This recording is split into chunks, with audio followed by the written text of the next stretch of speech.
Welcome to Quick MCAT Lessons, where I try to explain MCAT topics in 10 minutes or less. Today, we're talking about blood pressure, what it is, how we measure it, what influences it, and how the nervous system keeps it in check. So, what is blood pressure? Blood pressure is the force blood exerts on 8 arterial walls as it flows through the body. It's measured in 2 phases, so you can have a systolic pressure, which is the pressure during ventricular contraction, and you can have a diastolic pressure, which is the pressure during ventricular relaxation.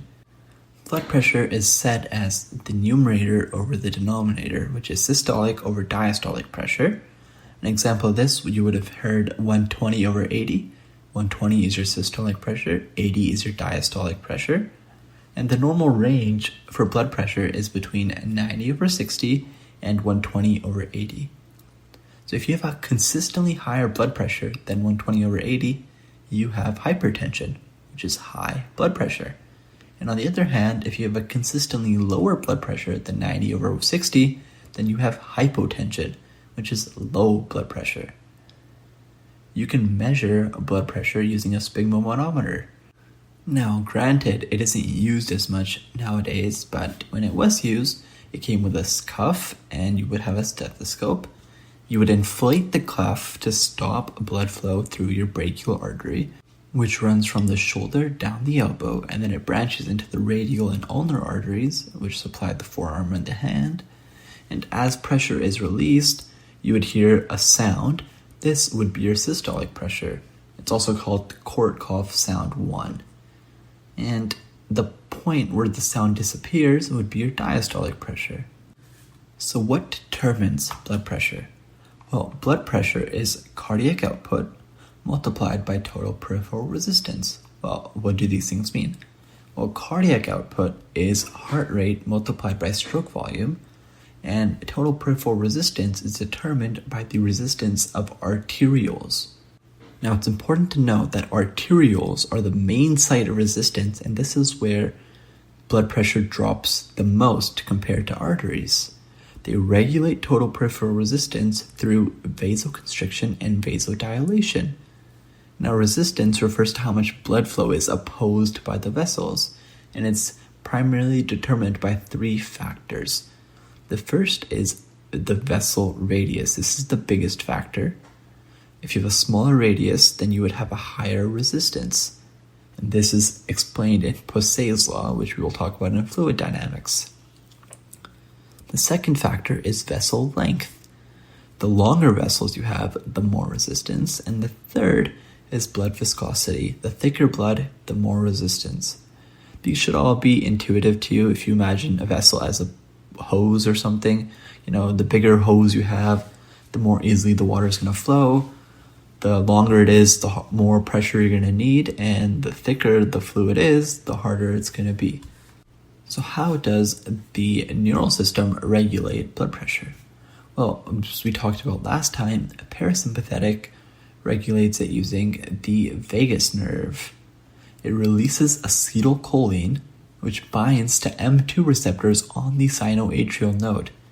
It causes it to decrease heart rate, which lowers cardiac output, which lowers blood pressure. You should also know that there's a constant level of inhibition provided by the vagus nerve, and this is called the vagal tone. Sympathetic, it releases norepinephrine and epinephrine. They act on beta-1 receptors and alpha-1 receptors. Now, the beta-1 receptors are on the heart, and they increase heart rate and contractility. The alpha-1 receptors are on arterioles, and they cause vasoconstriction, raising TPR. A mnemonic you can use for this is alpha constricts, beta beats. Moving on to the baroreceptor reflex. Baroreceptors are a type of mechanoreceptors that can detect an arterial stretch. They are found in the carotid arteries and in the aortic arch. What they do is they monitor pressure, like a barometer might do, and they notify the central nervous system if the pressure is too high. The central nervous system will then increase vagal tone and decrease your sympathetic output to lower pressure.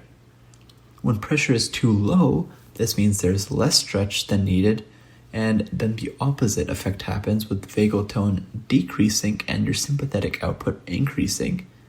This reflex provides rapid short-term blood pressure regulation. People who have high blood pressure or hypertension have a poorly functioning regulatory system.